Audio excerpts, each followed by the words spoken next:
Well, hello again, everybody. This is Tony Corcoran. I'm the chairman of the Tyneside Irish Cultural Society, and I'm welcoming you to another podcast, another of our webinars. Sorry, it's not a podcast tonight, it's a webinar. And this is part of our Tyneside Irish Brigade Memories project, which we are conducting throughout the year, sponsored by the Heritage Lottery Foundation. In our series of talks, we've come to one on the impact of the war on families at home.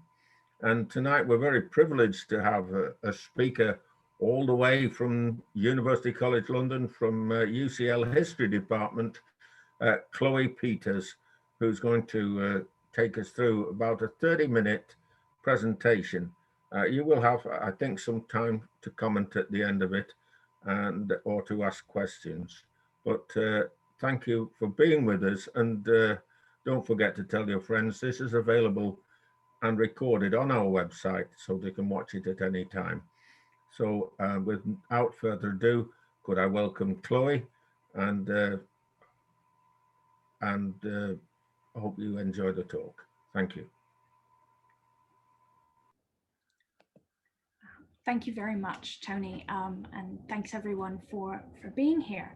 My talk will be on, is titled Fighting for the Family, the Home in the Home Front, 1914 to 1918. Now, the First World War saw mobilization of men and materiel on a huge scale, and the sheer scale of the enlistment of men, which in Britain was at the start of the war voluntary, and the gathering of resources to meet the demands of war placed unprecedented demands on the home front, the domestic realm, and the family. As well as sites of physical mobilization, the home front, the home itself, and the family were crucial sites of cultural mobilization during the First World War. In an era where at least some level of domestic consent was essential for both the perpetuation of the war and the reorganization of the economy and society to meet this war's material demands, the imaginative engagement of the populations of the various participant nations was a major preoccupation of their governments. The creation of this engagement was, however, not just state-led, but was participated in quite widely, for example, by patriotic newspaper-owning elites. The instrumentalization of culture, values, and belief systems was a major part of this process of engaging populations with the war effort. From the very start of the war, family also became imbued with a new meaning as a supreme symbol for why the war was being fought, which is something I'm going to explore in more detail later on. As the historian Susan Grayzell has noted, the very invention of the term home front during the First World War is suggestive of just how vital this home front was to the war effort as a whole. The term home front implies, of course, a separation from the world of the battlefield. It remains domesticated and to some extent protected from the extreme danger associated with the military zone. Arguably, this distinction actually became much blurrier during the First World War, a war in which there were extended zones of occupation in continental Europe in which civilians suffered sometimes severe privation and even deportation. And the war also saw the tactical and technological innovation of aerial bombardment of civilians. British civilians, including children, were killed in German air raids in their homes and schools, for example, in places like Stepney in London and Hartlepool. And the image here is of a bombing in Stepney, an aerial bombardment in Stepney. I'm not going to go into further significant detail about this blurring of the boundaries between the military and the domesticated zones, because I want to really focus on the family rather than the home front more broadly. But I bring this up now to flag that there is a significant complexity to this idea of the home front as a space where civilians were protected from the consequences of war between 1914 and 1918. And this blurring had significant ramifications for how civilians were mobilized. If you do want to read more about the elision between the military and home fronts in the light, particularly of aerial bombardment, Susan Grayzell's At Home and Under Fire is really authoritative on this subject. I put an image of her book there.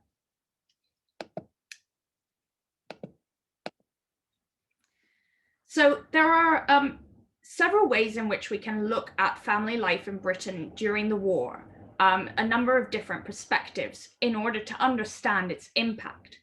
One way of looking is demographic. We can look at numbers of births, deaths, and marriages to see how the family life cycle was affected by the monumentality of war. We can assess how long those changes lasted and consider whether the war changed or merely interrupted long-term demographic changes. What we find is that there is significant continuity during and after the war, and this is really unsurprising. Demographic change is very slow over time and really reflects long-standing earlier patterns. We don't see substantive changes, for example, a rise in birth rates or marriages sustained beyond the immediate aftermath of the war, when for obvious reasons the return of men from the front led to a temporary rise in both marriages and births. One thing that does rise quite sharply as well after the end of the war is divorce rates. Many people who had married during the war separated afterwards. You know, they'd made hasty marriages. However, we do need to bear in mind that divorce isn't really an option for the mass population at this time owing to the expense. And so informal separations will have occurred too. One very prevalent myth is that of a post-war generation of young women left without young men to marry, and therefore without the option of a husband and families. And while this was certainly the case for some women who lost a loved sweetheart and never recovered, actually women's family formation strategies generally altered, and most women did go on to marry. So before the war, women tended to marry men somewhat older than them, and the war shifted this, so they started marrying men from younger age cohorts, that is, men of their own age. And in some areas, women did marry men of different social groups, which was partly driven by the war bringing together people of different geographic areas and social classes. But the main change is really of the age cohort rather than the social background of the man they were marrying. Another approach to considering the family in wartime is cultural. So looking at the ways in which families were represented through culture, art, the media, propaganda, speeches, fashion, and so on, and comparing those cultural representations with the actual experiences of real living families at the time. And this is the approach my own research takes, and the remainder of the talk will explore some of the contrasts between the cultural meaning of the family during the war and lived experiences. I think one great strength of this approach is that it takes into account the substantive ways in which family life changed during and after the war, which is not captured by a focus on demographic change alone. There is a long-standing historiographic tradition, which historians are now very much moving away from, which posited an absolute divide between the home front and the military front where soldiers were fighting. This conventional analysis is probably one we all remember from school and is often derived from consideration of the work of the war poets, for example, Siegfried Sassoon, Wilfred Owen, and so on. According to this assessment, soldiers were alienated from those who had remained at home. The singular and unprecedented horror of mechanized trench warfare meant that no one except for other soldiers could relate to them. The battle-hardened soldier was contemptuous of patriotic civilians safe at home, who were perceived as naively imbibing propaganda about the glories of war, even into the final year of the fighting, untouched by its impact. And on the slide, I've put up a particularly vituperative poem by Siegfried Sassoon, Blighters, which sort of imagines a tank coming down to murder civilians who are cheering on the war effort in a music hall. I find it particularly interesting, this gendered element within the poem. He refers to harlots specifically who are cheering on the war effort. So Sassoon is casting particular blame on women as agents of the war's perpetuation, which is quite interesting, and is a theme that Wilfred Owen sometimes explores as well. It is important to understand, however, that in fact the home front and those who remained living in it were deeply impacted by the war. It's also crucial to appreciate that soldiers generally never stopped communicating with their loved ones at home, and there is evidence which indicates that even when they did not express the full horrors of war by letter, they would share such details during their leave.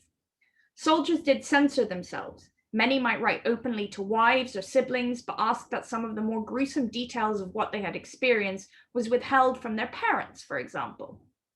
But the idea that there was a widespread culture of absolute silence and alienation of soldiers and total naivety on the home front is just not borne out by the historical record. Further, men fighting continued to be deeply invested in the details of domestic life at home. They did not see home life and the domestic concerns of their wives as frivolous. Now, one of the things that I think is interesting to consider is whether the First World War actually led to an emotional revolution when it came to family life. Men asked about and wrote to their children in great detail, for example, and expressed interest in their education. Some men's language to their children was extraordinarily tender, and it suggested that the First World War actually enabled the emergence of the emotionally engaged father, and that soldiers actually became, paradoxically, much more aware of and involved in their children's day-to-day lives than they would have had they remained at home. Men encouraged their wives and mothers to give them news. British soldiers were not alienated from the home. They really longed for it. They longed for these details. Letters could also become a space to exchange sexual intimacies between couples, although this was more notable in French correspondence than British.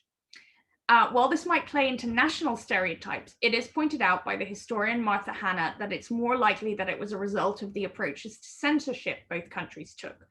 British soldiers' correspondence was read by their immediate officers, so your immediate commander would know of any sexually intimate language in your letters. French soldiers' letters were censored centrally, so the French soldier never had to look the person who had read their intimate exchanges in the eye, which I do think makes quite a difference. British commanding officers' letters are much more sexually explicit than the letters of those they censored. The point is, as many historians who research emotional survival and intimacy have observed, letter writing could be a space for expression, for intimacy, and for details that would perhaps not have been shared in pre-war life.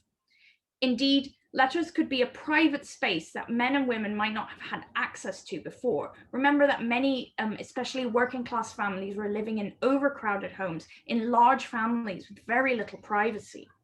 And there are some suggestions by historians of wartime intimacy that emotional relationships between couples especially actually deepened owing to this culture of letter writing, and that absence stimulated the expression of affection between family members that might have been silent before.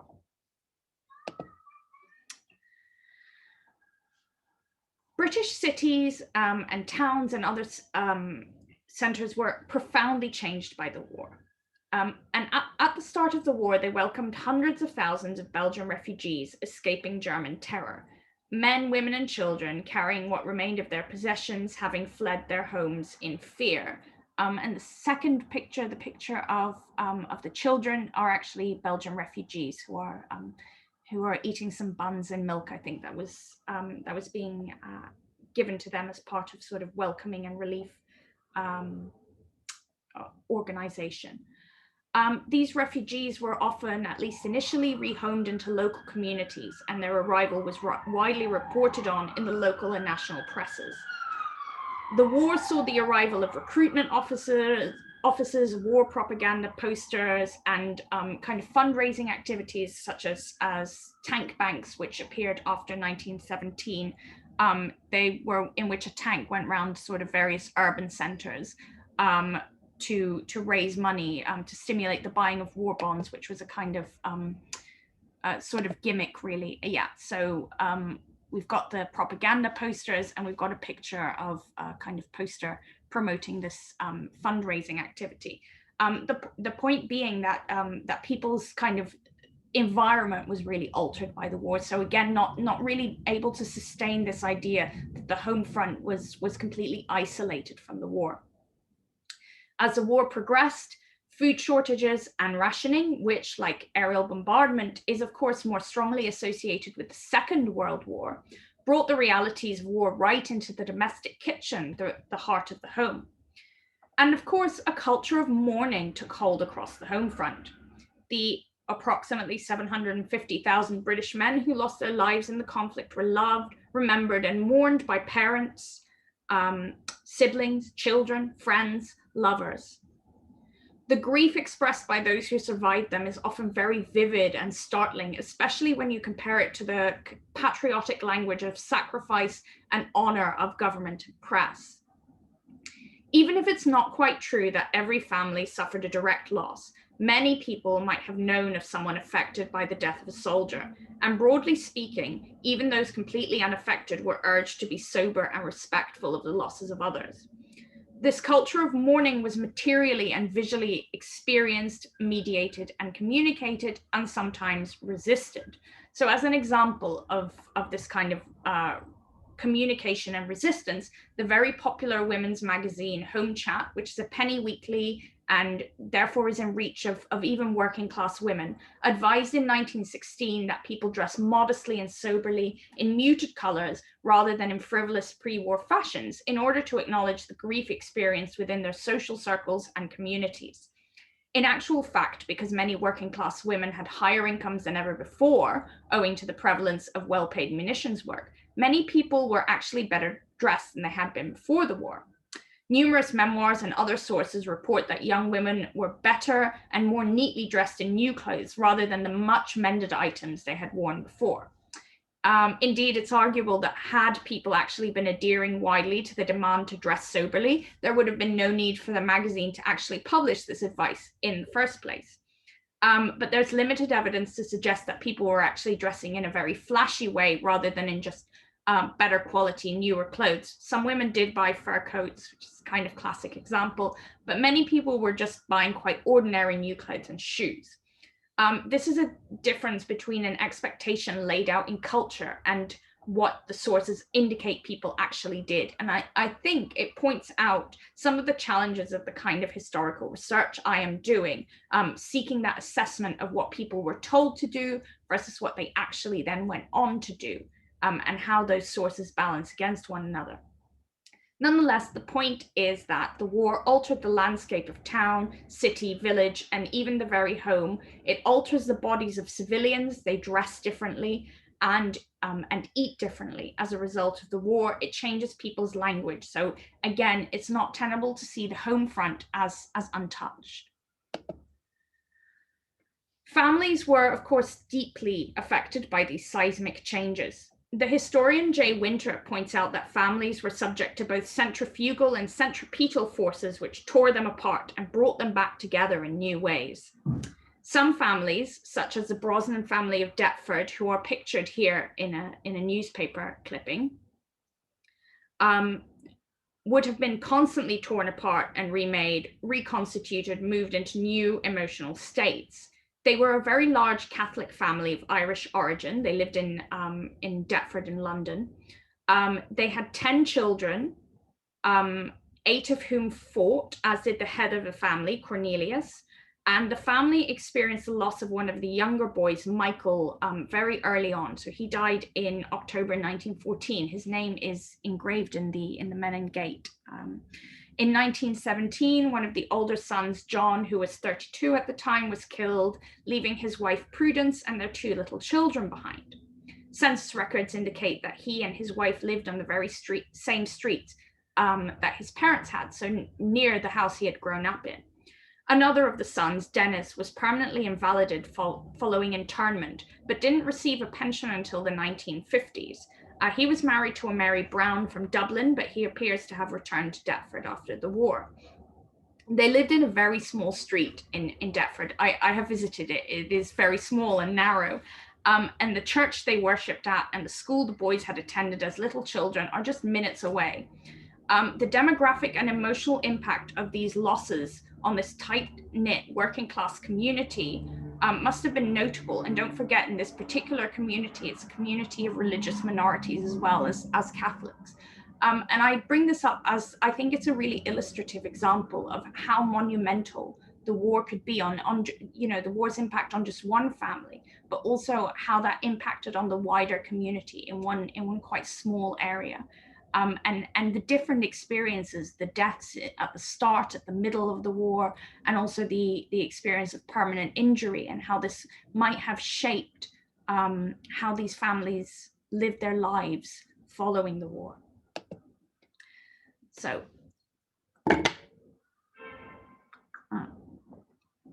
I want to go into some cultural depictions of the family and consider how the family became so centered as a supreme symbol for why Britain had entered the war and why the war was necessary. While the salvation of the family was held up as a justification for the deaths of hundreds of thousands of men, many of them very young, families were also expected to demonstrate their patriotism and their worthiness of this sacrifice. Here, my analysis is strongly inspired and influenced by the work of the historian Nicoletta Galacci, who's rigorously analyzed wartime rhetoric on the family with respect particularly to recruitment. Justifying the war in terms of the safety of the family and the sanctity of women's bodies made it almost impossible to sustain anti-war and pacifist positions. This was obviously particularly important at the start of the war, when the British Army was a volunteer army, dependent on men putting themselves forward to get the numbers of fighters needed. Women themselves were also urged to persuade their husbands, sons, and lovers to enlist. So moving on to what the origins were with this idea of the family as uniquely under threat, where it came from. So when the German army invaded an occupied part of northern France and the entirety of Belgium, barring a very small part of territory on the Aisne, they committed acts of atrocities against French and Belgian civilians. Women were raped, homes were pillaged and destroyed, and civilians, including children, were executed, including in mass shootings, which the German army characterized as reprisals. Now, it's really important to note that European colonial powers had inflicted violence on their racialized colonial civilian populations, so calling this kind of violence against civilians truly unprecedented in European warfare is an exaggeration, one that ignores the many histories of colonial violence against colonized communities. But it was nonetheless deeply shocking. It was unprecedented on European soil, considered unprecedented on European soil, and extensively reported on in the British press. And you can see some recruitment posters here which directly allude to what was called the Rape of Belgium. So it was a combination of this transgression and mass media that fueled the horrified responses. As alluded to earlier, German terror also led to an influx of traumatized Belgian refugees into Britain. This violence was instrumentalized for the purposes of recruitment. Britain had entered the war for somewhat dry, complicated legal reasons to uphold the principle of international treaty law, breached when Germany violated Belgium's neutrality, which it had sworn to uphold in the Treaty of London. However, it was a violation of women's bodies and the threat of the destruction of the family that provided a more emotive basis to call on men to fight. A few more quite interesting, I think, recruitment posters here. The implication was clear. Failure to respond to atrocities in Belgium could result in similar violations taking place on British soil. The violence and terror of the invasion of Belgium was strongly associated with the separation and scattering of the family unit. So this normative centering of the family at the heart of British wartime rhetoric resulted in a sharpened focus on whether families were living up to the monumental sacrifices supposedly being made on their behalf. What constituted a worthy family? This is really difficult to answer because it's not a fixed set of values or actions, nor was there a single set of behaviors at any one point which constituted worthiness, nor is there a single definitive source which provides us with a checklist. I wish there were. It would make my research, much easier, but probably less interesting. So worthiness is something that shifts over time owing to the ever-intensifying nature of sacrifice and endurance demanded by the war's length. The war's progress means needing to accept and even consent to ever higher casualty figures, conscription, and worsening material conditions at home. This meant that the need for families to demonstrate adherence to patriotic values, i.e. embracing the war wholeheartedly and contributing to the war effort, became more demanding over time. The definition of wartime respectability became narrower and stricter. A greater diversity of behaviors and attitudes which were considered acceptable, not entirely respectable, but you could still voice them at the start of the war, become really unacceptable. For example, voicing quiet skepticism about the war. Not quite pacifism, anti-war attitudes are never truly respectable, but you can have a little bit of skepticism that was acceptable. But this is really not tolerated by the end of the war in culture. And I think I've demonstrated that constructing ideas of wartime worthiness is really complex and nebulous, but I will try and summarize. Over the course of the war, patriotism becomes much more aligned with militarism. Early in the war, women were they were encouraged to get their men to fight, but they were also asked to support the decision of husbands, brothers, and sweethearts to not enlist where it was impossible for them to do so. So men who had family commitments were considered reasonably exempt from enlistment, and women were told to encourage their men to not enlist if they, for example, needed to look after their mothers or siblings at home.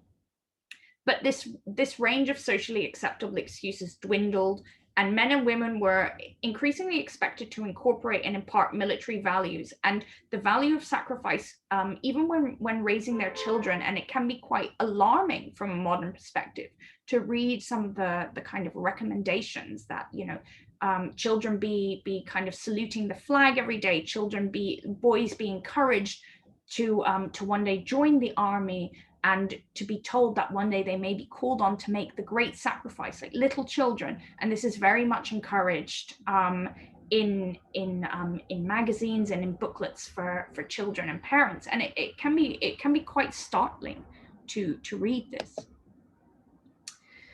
The family became a new and expanded site of state surveillance, interference, resourcing, and policing over the course of the war. The conceptual boundaries of private life became sacrificed in this quest for moral and martial victory, which were seen as inseparably intertwined. Surveillance went alongside an expansion in the way in which the state resourced the family, which I think is a really interesting interplay and tension. As I've said, the purpose of the war was supposedly the protection and salvation of the family. It was obviously extremely problematic when it started to be reported that patriotic working class men who had enlisted were suffering such a significant decline in their income that their families were left destitute. This was reported on in the press at the start of the war during the early stages of voluntary enlistment. This opened up such an obvious gap between wartime rhetoric and practice that the government was keen to bridge this rapidly. It did so by supporting the families of fighting men in the form of paying out separation allowances. These were paid to the wives of serving men and were also paid out in cases of an established relationship where the father demonstrably supported a partner and their children even when the couple was unmarried. This controversial decision to maintain unmarried partners and children born out of wedlock under the separation allowance scheme was a response to the discovery that the numbers of people cohabiting as if married without actually being legally married was much higher than had been thought. Separation allowances then became part of the British government's arsenal of recruitment techniques. The promise of an allowance for a soldier's wife and children, initially introduced to prevent destitutions among the families of those who had enlisted, then becomes a symbol of the promise that the state would care for dependents of its volunteer army. This expansion of support for the family was also accompanied by a growth in the surveillance and regulation of families. The policing of family habits and morality occurred regarding both individual behavior and the actual physical space of the private home. It's important to note that the working class family, particularly the working class mother, had long been subject to scrutiny by the state, social reformers, and welfare and charity workers. One sweeping change the First World War brought about was some kind of regulation and intrusion into the middle class home. The historian Laura Ugolini, for example, describes how lighting regulations, which required windows to be blacked out at night, resulted in access by police to the middle-class home, which was really unprecedented because they had to, inspectors would enter homes, including late at night, to enforce regulations where windows hadn't been properly blacked out. And this is something that is really, really new for middle and upper class families. But nonetheless, working class families are really subject to much more significant levels of state intervention than that experienced by the middle and upper classes. State surveillance of the private realm is not uncontested. In 1914, newspapers reported on plans to establish a kind of surveillance apparatus by police, as some soldiers' wives were perceived as wasting their separation allowances, particularly by buying alcohol. This was a huge concern, the consumption of alcohol by wives while their husbands were away. Soldiers' wives themselves objected to being subject to scrutiny because of what they saw as the objectionable behavior of a minority, indicating just how important a good reputation was. They didn't want to be tainted by association, which surveillance would imply that they had been involved in this bad behavior. But despite their objections, monitoring of domestic life did in fact take place. It was the sexual fidelity of soldiers' wives while their husbands were away which came under serious scrutiny, as did the care of their children. And this surveillance could actually result in serious hardship, material hardship.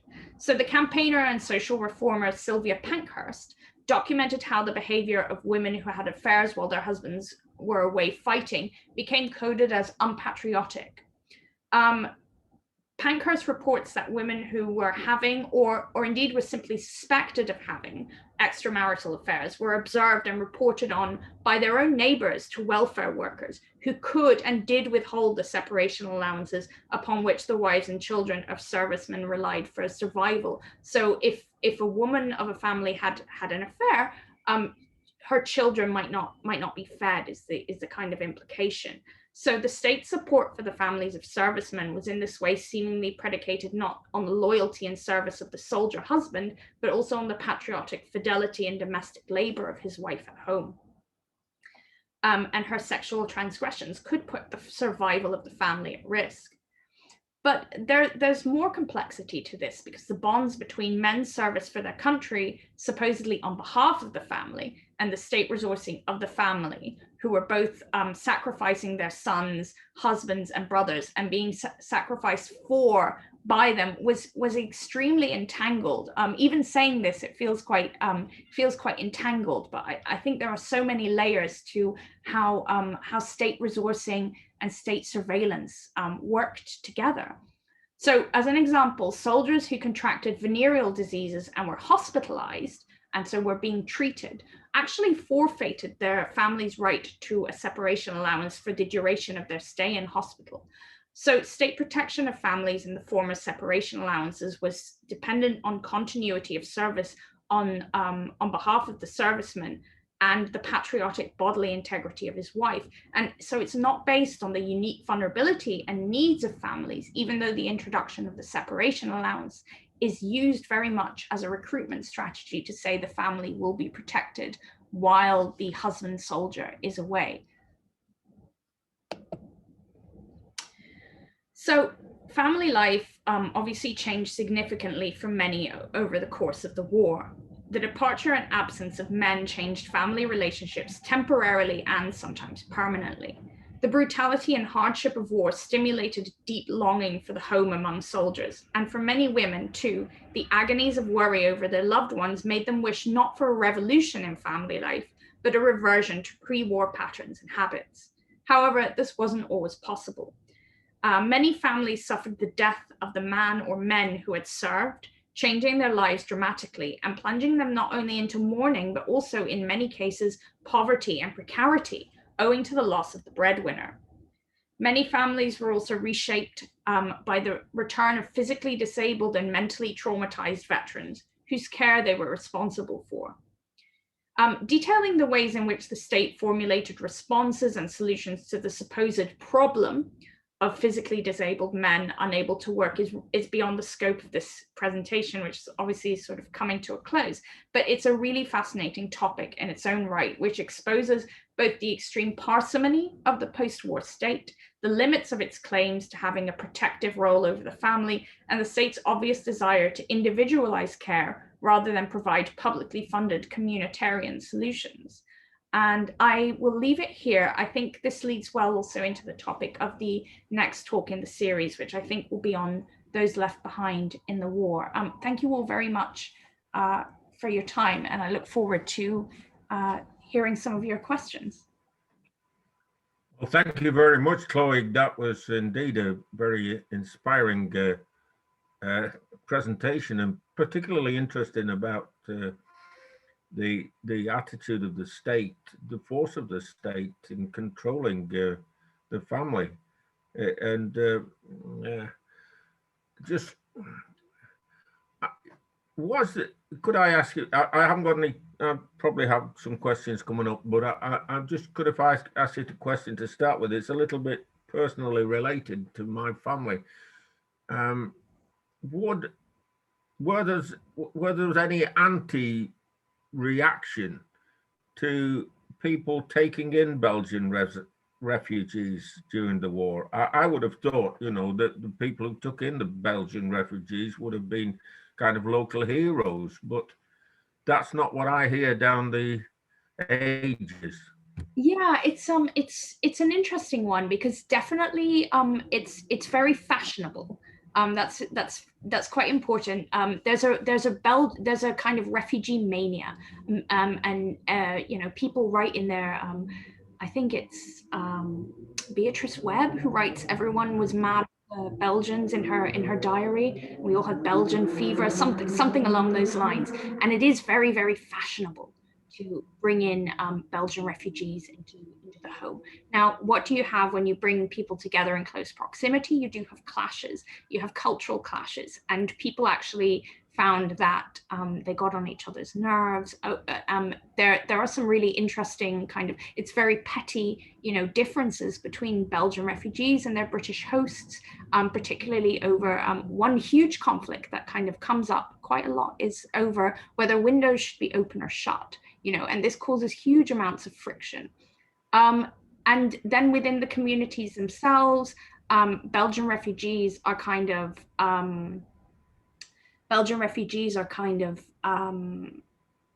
sometimes seen as troublemakers, especially if they're seen kind of drinking, or there are also lots of issues around, are Belgian refugees working or not working?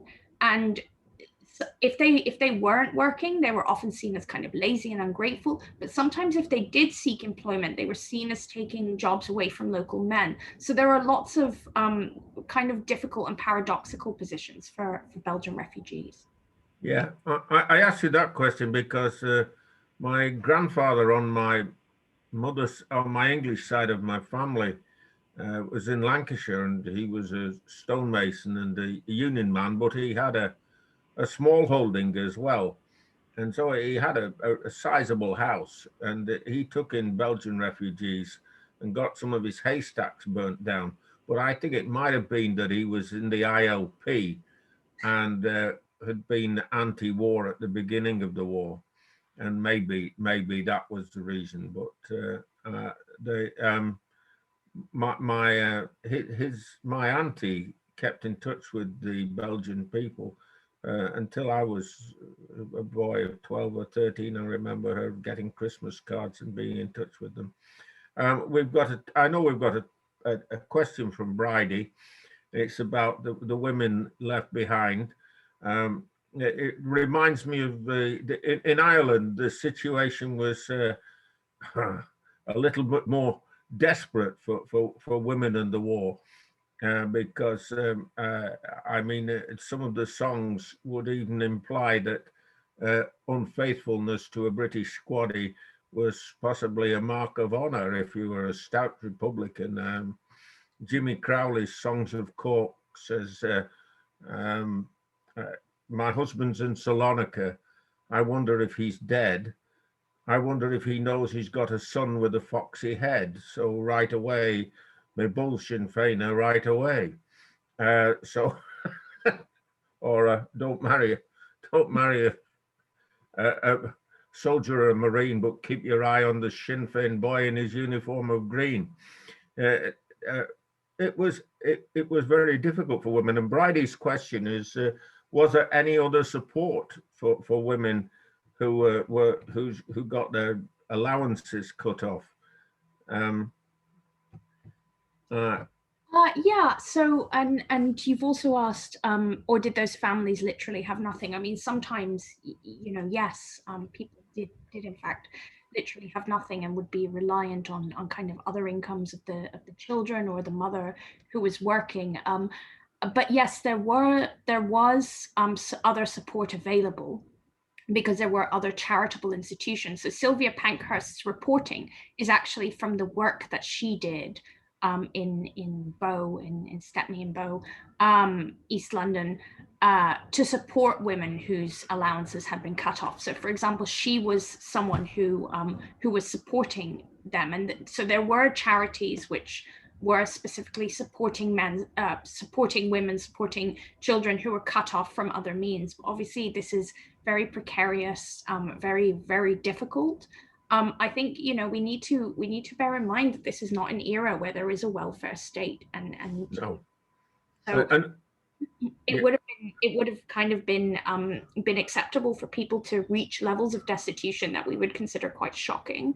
But yes, there was other support available for people during this interim time. And don't forget as well, in these large working class families who are affected by these things, lots of people would have been going to work at the time and would have had higher wages. So you know, it's a very mixed, it's a very could I ask you another question, Chloe? We've got a question from Tommy McClements, who's one of our researchers and a leading researcher in this area. Excellent talk, he says, Chloe, with so many interesting insights. I've been astonished at the number of widows of soldiers who remarried so quickly. The shortest I came across was 2 months after the death of their husband. Obviously, because of the children, many of these marriages were unhappy ones, and the legacy lasted years. Incidentally, the Devil's Porridge Museum at Gretna Green is worth a visit, which was the site of a huge munitions factory where women there earned, he says, £1,600 a week. I can't believe that, Tommy, with the loss of teeth, hair and health to go with it. Oh, well, that would stop them having affairs, okay, wouldn't it?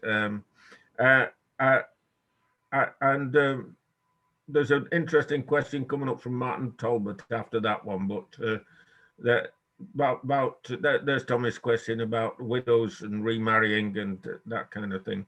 Yeah, so women did often remarry quite quickly. Now, there is a material reason for this, which is women at the time are reliant on the protection and salary of their husbands, and sometimes it would have been a very pragmatic decision. Now, women did, I touched on this, women did get widows' pensions during and after the war. And in fact, you forfeited your right to the widow to claim the widow's pension if you remarried. So one of the solutions that the British state kind of posited was that disabled veterans marry war widows. Then they would only be paying the disabled veterans pension, which would then cover the former war widow and bring her into his protection. They wouldn't be paying 2 sets of pensions, and then the war widow would provide the care for the disabled veterans. That's one kind of response to this. But yes, some women would have been compelled to remarry quite quickly for material reasons. I think as well, you know, it's a very febrile time emotionally for a lot of people. And there are some stories, you know, where women are maybe remarry someone who is in the same unit as their dead husband or a husband's friend. Sometimes some of these arrangements were quite pragmatic. People were also meeting each other, you know, more rapidly. And I think we've experienced a time of huge turbulence and crisis ourselves in the past 15 months. And we know that a kind of instinctive emotional response to crisis is to say, God, life is short. And I think that, you know, that there is evidence that people were doing that as well.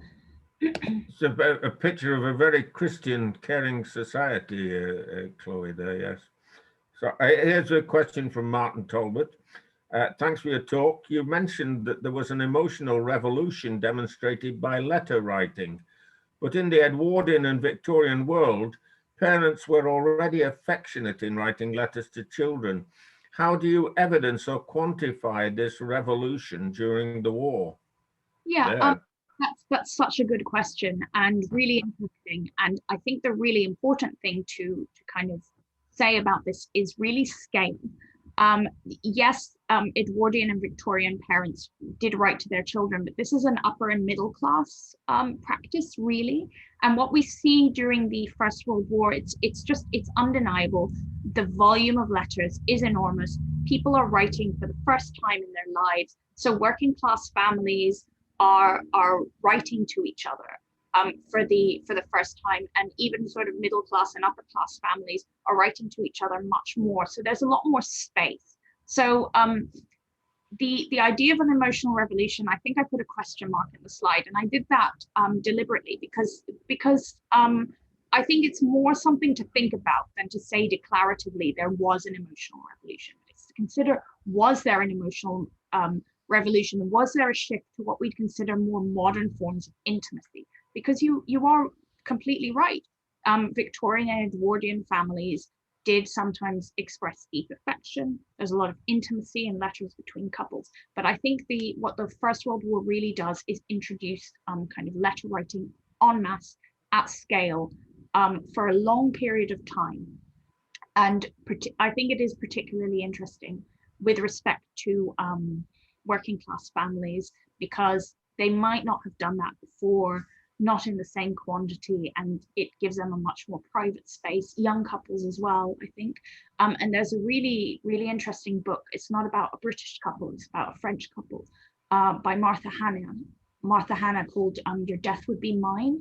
And she really talks about how letter writing is this technology that's kind of been used for the first time for a lot of people. So I think that's how I would see it, that it's something new because of the scale of it, and because it kind of expands to different classes as well. This expression of affection, I think it's really important. I'm not trying to make the claim that people weren't affectionate or didn't have these intimacies and loving relationships, but a lot of kind of oral histories especially are suggestive that there was a lot more unspoken, particularly in working class households and in families, that things were more unsaid and understood and intimated rather than expressed in words. And the First World War really introduces this need to express that in words. Well, thank you very much, Chloe. That was, by the way, a cracking question from Martin. What a really magnificent answer, Chloe. Thank you very much. I think it's time for us to end this particular webinar, and I hope we'll see you back before this project ends next April. Maybe you'll be able to come to Tyneside.